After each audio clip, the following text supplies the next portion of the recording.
జై శ్రీకృష్ణ. శ్రీమద్భగవద్గీత 6వ అధ్యాయం. అథ షష్ఠోऽధ్యాయः ఆత్మసంయమయోగः.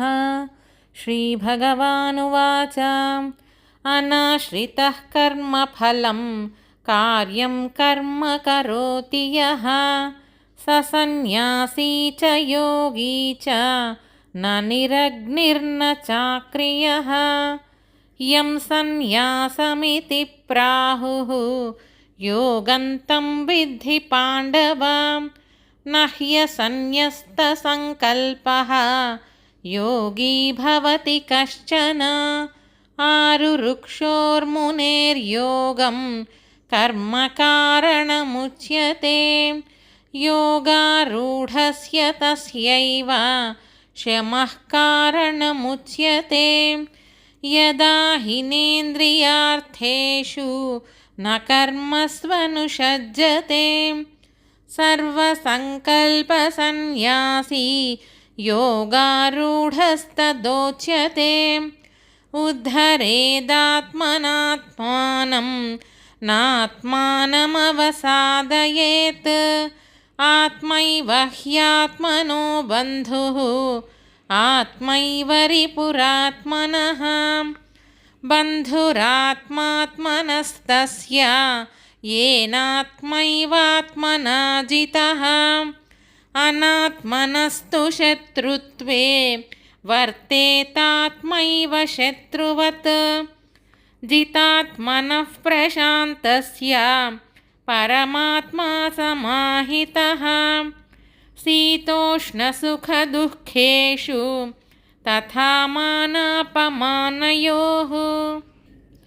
జ్ఞానవిజ్ఞానతృప్తాత్మా కూటస్థో విజితేంద్రియః. యుక్త ఇత్యుచ్యతే యోగి సమలోష్టాశ్మకాంచనః. సుహృన్మిత్రార్యుదాసీన మధ్యస్థద్వేష్య బంధుషు. సాధుష్వపి చ పాపేషు సమబుద్ధిర్విశిష్యతే. యోగి యుంజీత సతతం ఆత్మానం రహసి స్థితః. ఏకాకీయత చిత్తాత్మా నిరాశీరపరిగ్రహः. శుచౌ దేశే ప్రతిష్టాప్య స్థిరమాసనమాత్మనః. నాత్యుచ్ఛ్రితం నాతినీచం చైలాజినకుశోత్తరం. తత్రైకాగ్రం మనః కృత్వా యతచిత్తేంద్రియక్రియః. ఉపవిశ్యాసనే యుంజ్యాత్ యోగమాత్మవిశుద్ధయే. సమం కాయశిరో గ్రీవం ధారయన్నచలం స్థిరః. సంప్రేక్ష్య నాసికాగ్రం స్వం దిశశ్చానవలోకయన్. ప్రశాంతాత్మా విగతభీః బ్రహ్మచారివ్రతే స్థితః. మనః సంయమ్యమచ్చిత్తః యుక్త ఆసీత మత్పరః. యుంజన్నేవం సదాత్మానం యోగి నియతమానసః. శాంతిం నిర్వాణపరమాం మత్సంస్థామధిగచ్చతి. నాత్యశ్నతస్తు యోగోస్తి న చైకాంతమనశ్నతః. న చాతిస్వప్నశీలస్య జాగ్రతో నైవ చార్జున. యుక్తాహారవిహారస్య యుక్తచేష్టస్య కర్మసు. యుక్తస్వప్నావబోధస్య యోగో భవతి దుఃఖః. యదా వినియతం చిత్తం ఆత్మన్యేవావతిష్ఠతే.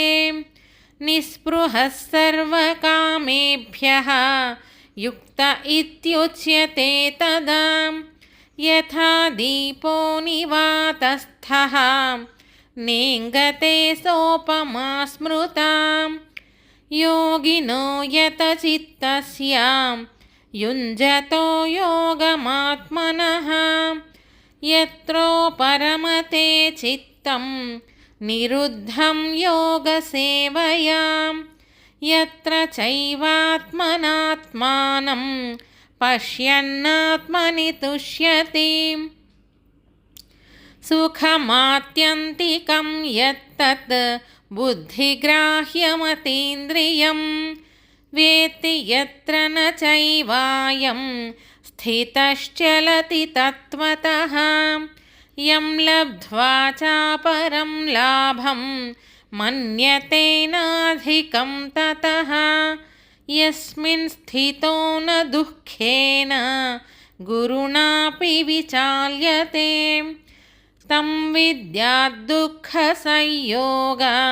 वियोगं योगसंज्ञितं स निश्चयेन योक्तव्यः योगो निर्विण्णचेतसां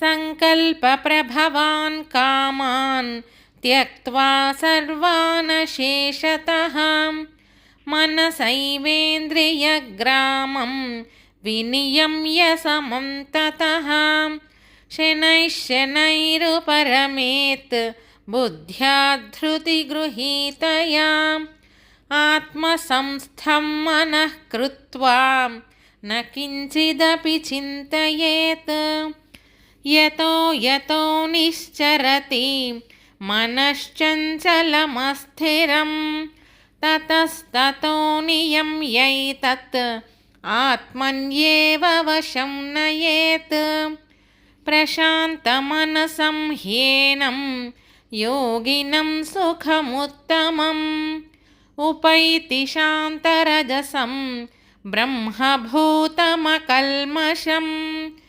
युञ्जन्नेवं सदात्मानं योगी विगतकल्मषः सुखेन ब्रह्म संस्पर्शम् अत्यन्तं सुखमश्नुते सर्वभूतस्थमात्मानं सर्वभूतानि चात्मनि ईक्षते योगयुक्तात्मा सर्वत्र समदर्शनः यो मां पश्यति सर्वत्र सर्वं च मयि पश्यति तस्याहं न प्रणश्यामि स च मे न प्रणश्यति सर्वभूतस्थितं यो मां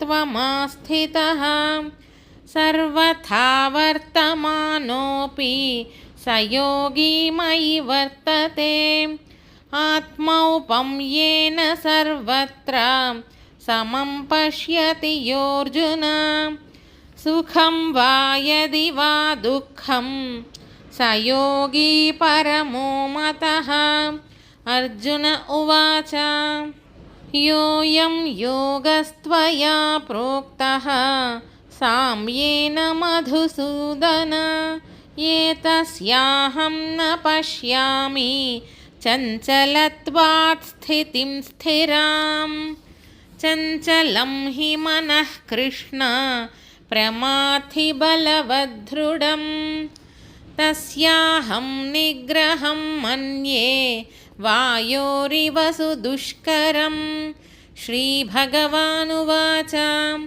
असंशयं महाबाहो मनो दुर्निग्रहं चलम् अभ्यासेन तु कौन्तेय वैराग्येण च गृह्यते असंयतात्मना योगः दुष्प्राप इति मे मतिः वश्यात्मना तु यतता शक्यो वाप्तुमुपायतः अर्जुन उवाच अयति श्रद्धयोपेतः योगाच्चलितमानसः अप्राप्य योगसंसिद्धिं कां गतिं कृष्ण गच्छति कच्चिन्नो भयविभ्रष्टः छिन्नाभ्रमिव नश्यति अप्रतिष्ठो महाबाहो विमूढो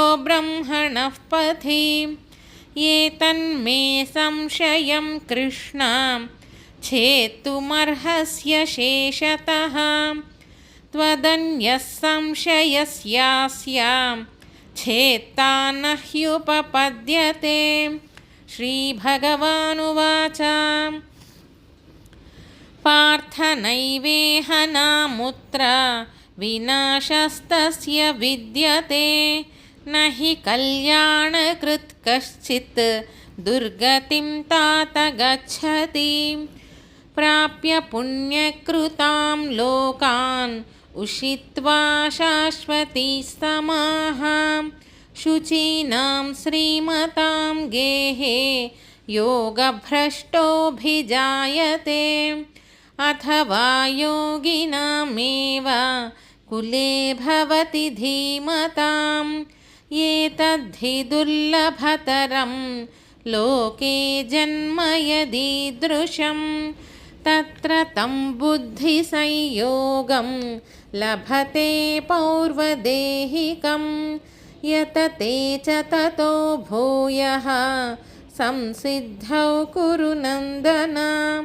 पूर्वाभ्यासेन तेनैव ह्रियते ह्यवशोऽपि सः जिज्ञासुरपि योगस्य शब्दब्रह्माति वर्तते।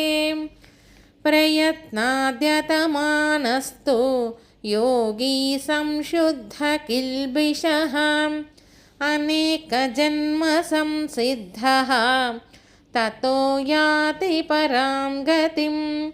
तपस्विभ्योऽधिको योगी ज्ञानिभ्योऽपि मतोऽधिकः कर्मिभ्यश्चाधिको योगी तस्माद्योगी भवार्जुन। योगिनामपि सर्वेषां मद्गतेनान्तरात्मना श्रद्धावान् भजते यो मां समे युक्ततमो मतः।